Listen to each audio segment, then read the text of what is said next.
Sejam todos bem-vindos a mais um vídeo.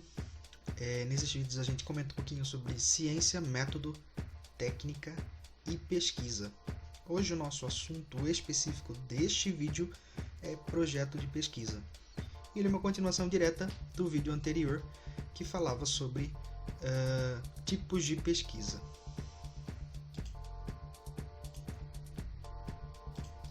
Seguindo aqui o slide número 2, nós temos a definição de projeto de pesquisa feita por Deslandes em 1996, e ele coloca pra gente que um projeto de pesquisa é a descrição da estrutura de um trabalho a ser realizada. E ele coloca que essa descrição, ela internamente, ela é a junção da definição de um conjunto de recortes da realidade social com as escolhas para abordar a realidade. Ou seja, o que a gente vai pesquisar, como a gente vai pesquisar, por que a gente vai pesquisar. Se a gente for retornar o conceito do último slide, Gil ele coloca que a pesquisa ela tem como seu objetivo proporcionar respostas aos problemas propostos. Então, a partir da observação de um conjunto, de algum recorte da realidade, a gente consegue identificar esses problemas e escolher qual seria a abordagem para que a gente consiga encontrar respostas para esses problemas. Próximo slide são as finalidades do projeto, também definidas por Deslandes. E ele coloca pra gente que o projeto de pesquisa ele tem 3 finalidades: mapear o caminho a ser seguido durante a investigação, orientar o pesquisador durante o percurso da investigação e comunicar os propósitos da pesquisa para a comunidade científica. Então, a partir dessas finalidades, a gente pode entender que o projeto ele é organizacional, ele tem um cunho extremamente organizacional, que é onde a gente consegue traçar os rumos que uma pesquisa para resolver um problema vai seguir e quais são as ações que terão que ser feitas durante esse projeto. No slide número 4, nós temos ali os elementos que constituem um projeto. Então nós temos 3 classificações ali: os elementos teóricos, os elementos metodológicos e os elementos complementares. E aí durante os slides que seguem, a gente vai ver que essas cores que estão sendo utilizadas vão ser utilizadas também para marcar os slides futuros. Então tudo que for relacionado aos elementos teóricos vocês vão encontrar em verde, tudo que for relacionado aos metodológicos em azul e os complementares em roxo. Então verde aqui, ó, elementos teóricos. O primeiro elemento que a gente tem é a apresentação do nosso trabalho ali, é o tema, que é o assunto principal ou a área de interesse da pesquisa. E aí normalmente a gente coloca esse tema de uma forma mais genérica do que a gente precisa pesquisar. Então o tema do nosso trabalho é uma apresentação genérica, mas que aborde os assuntos principais daquela pesquisa. Problema, também um elemento teórico. Então, dentro do problema a gente vai ter um recorte mais específico dessa questão não resolvida, que é o objetivo da investigação. E aí, um detalhe bem importante, uma dica bem importante é que todo problema de pesquisa essencialmente precisa ser uma pergunta, e essa pergunta ela tem a característica que a gente tem que conseguir respondê-la. Continuando ali sobre o problema, nós temos algumas descrições do que e como o problema deve ser definido. Então ele precisa ser empírico, ou seja, baseado na experiência e na observação. Não pode ser valorativo. Lembram lá dos tipos de conhecimento, que foi o primeiro vídeo. disponibilizado. Ele não pode ser valorativo, não pode ter descrições se ele é bom, se ele é certo, se ele é errado, se ele é incorreto. Ele tem que ser preciso, precisa ser delimitado a uma dimensão variável. E aí essa delimitação é bastante importante, porque quanto mais a gente abre o projeto, quanto maior dimensão a gente pesquisa, menor é a precisão das informações que a gente consegue coletar. Então a gente pode ter uma pesquisa muito grande, por exemplo, que envolva todos os países da América do Sul, mas vai ser muito mais difícil para que a gente consiga coletar esses dados com precisão. Só um exemplo aí sobre esse card azul aí. O problema ele precisa ser solucionável, então eu tenho que ter noção, eu tenho que ter a visão que esse problema ele pode ser solucionado. Ele não pode ser um problema que não tem nenhum tipo de solução ou sugestão para que ele seja solucionado. E ele precisa ser claro. Então, para que ele seja claro, a gente tem que utilizar termos claros e que não tenham mais de um significado. Então, o significado precisa ser preciso. Hipótese. Ideia inicial do que pode vir a ser a solução do problema. Então, a suposição de algo, alguma solução, alguma situação que pode responder a um problema de pesquisa.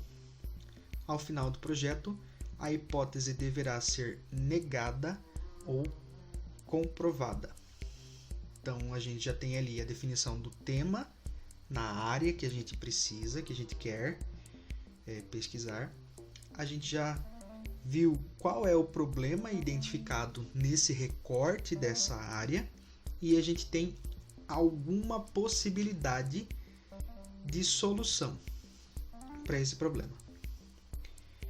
E ele também tem algumas características. Ele precisa ser claro, específico, não pode ser baseado em valores morais, lembrando aquela tabela dos tipos de conhecimento, e deve ter como base uma teoria que o sustente. Isso vem da ciência, isso vem... normalmente a teoria científica precisa sustentar a utilização dessa possível solução. Depois a gente vai ter a definição dos objetivos, e para que a gente consiga defini-los, simplesmente a gente pergunta para que esse projeto está sendo criado. Qual é a finalidade dele? Quando eu chegar lá no final, por que ele foi criado? Esses objetivos eles precisam indicar metas, devem ser claros e precisos e utilizar verbos que determinam a ação. E aí os objetivos eles têm duas divisões. Então eu vou ter o objetivo geral, que é amplo, que ele atende o propósito geral da pesquisa, e eu tenho os específicos que vão indicar metas que almejamos alcançar.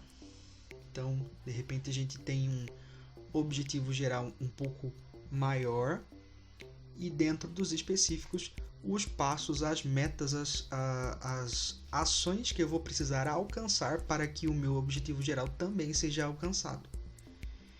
E ele, respondendo o slide anterior, as possíveis utilizações. Então, eu quero descobrir algo, eu quero analisar documentos, eu quero discutir sobre teorias, eu quero esclarecer, procurar, realizar, medir, produzir, localizar, diagnosticar, e aí vai depender muito da área na qual eu estou colocando o meu projeto de pesquisa. Justificativa.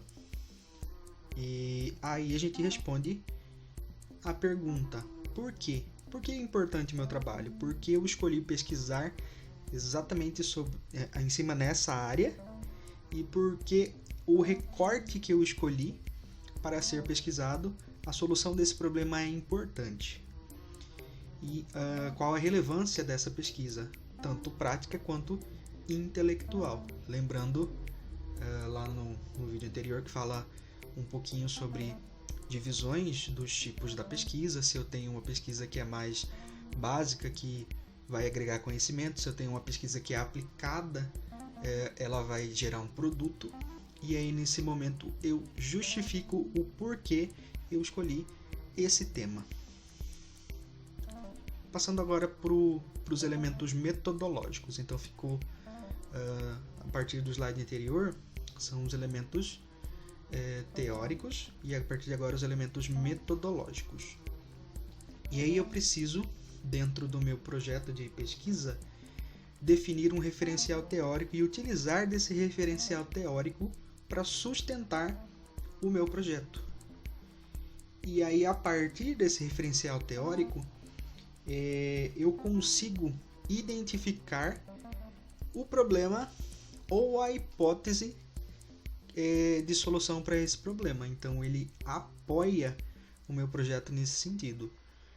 O recorte que eu escolhi para trabalhar, ele é definido, ele é gerado pelo conhecimento que eu já tinha ou que eu adquiri através do referencial teórico.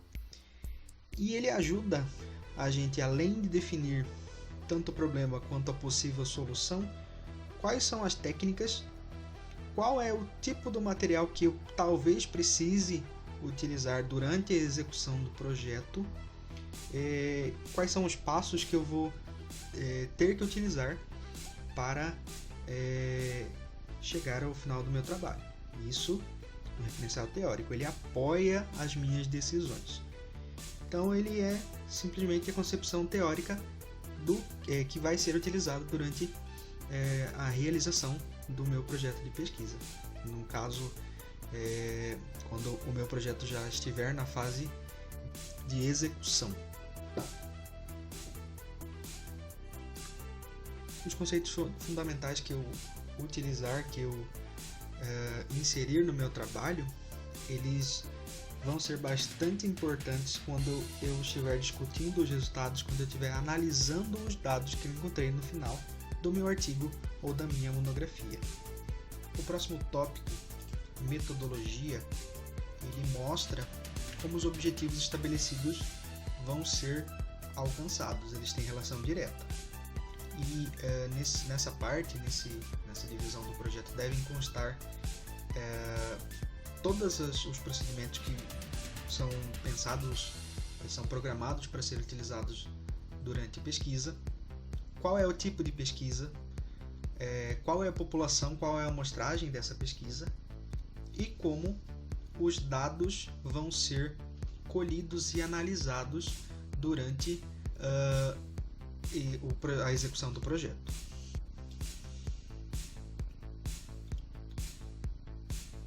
Ainda dentro da metodologia, nós temos a coleta dos dados. Então, nós temos que deixar bem específicos quais são os dados que a gente quer trabalhar e quais são as técnicas que a gente vai utilizar para colher esses dados. Se a gente vai usar questionário, entrevista, observação, se vai colher dados de algum experimento, quem são as pessoas que serão entrevistadas, que responderão esses questionários, se elas têm algum tipo de relação com o problema, se elas dominam o problema, se elas convivem com um determinado problema da área. Então são vários dados que precisam ser colocados bem definidos na metodologia. Ainda dentro da organização da metodologia, nós temos a forma, definir e deixar bem claro qual é a forma de organização e análise dos dados. Então, por exemplo, os dados que foram colhidos, eles vão ser tabulados, eles vão ser analisados num software, eles vão ser analisados à mão, como é que esses dados serão trabalhados. E esses dados eles precisam ser organizados e analisados de forma que eles façam algum sentido. E eu preciso interpretar os significados das respostas. E às vezes eu vou precisar agrupar esses dados em categorias, às vezes eu vou precisar trabalhar com os dados todos juntos, sem que eu divida ou estabeleça categorizações ou codificações para cada um desses dados. Às vezes eu vou precisar transformá-los em símbolos e eu preciso deixar isso claro dentro da metodologia. Depois nós temos os elementos que são complementares. Todo trabalho, toda discussão científica, todo artigo, ele precisa ser embasado em teorias científicas. Isso a gente viu um pouco antes lá no referencial teórico, nos elementos metodológicos. Nesse ponto aqui da bibliografia, eu pego esses dados que eu utilizei, que eu referenciei, que eu deixei claro no meu trabalho quais são os dados que eu criei, quais são os dados que eu estou escrevendo, quais são os dados que eu utilizei de outros pesquisadores, que não são de minha autoria. E aí eu preciso, na bibliografia, listar esses dados e principalmente para que as pessoas que tiverem algum interesse possam também encontrar esses dados científicos, essas fontes de pesquisa que foram utilizadas. E para isso eu utilizo as normas estabelecidas pela ABNT. Eu também tenho ainda nos meus elementos complementares a disposição de um cronograma. Então, esse cronograma, lembrando o caráter organizacional do projeto, ele define em um espaço-tempo quais são as ações que serão executadas e quanto tempo eu planejo para executar cada uma dessas ações. E é importante esse cronograma para que a gente consiga visualizar quais são as ações que podem ser executadas em paralelo, quais são as execuções dependentes umas das outras, que precisam que uma ação seja finalizada para que eu comece outra ação. E normalmente, para que o cronograma fique bem claro, eu crio uma tabela, e nessa tabela eu posso dividir as atividades em linhas e o tempo de execução nas colunas, ou a contar, depende do layout da minha tabela, mas é bastante importante que eu consiga demonstrar que dentro de qual é o espaço de tempo que eu vou utilizar para conseguir finalizar o meu projeto de pesquisa.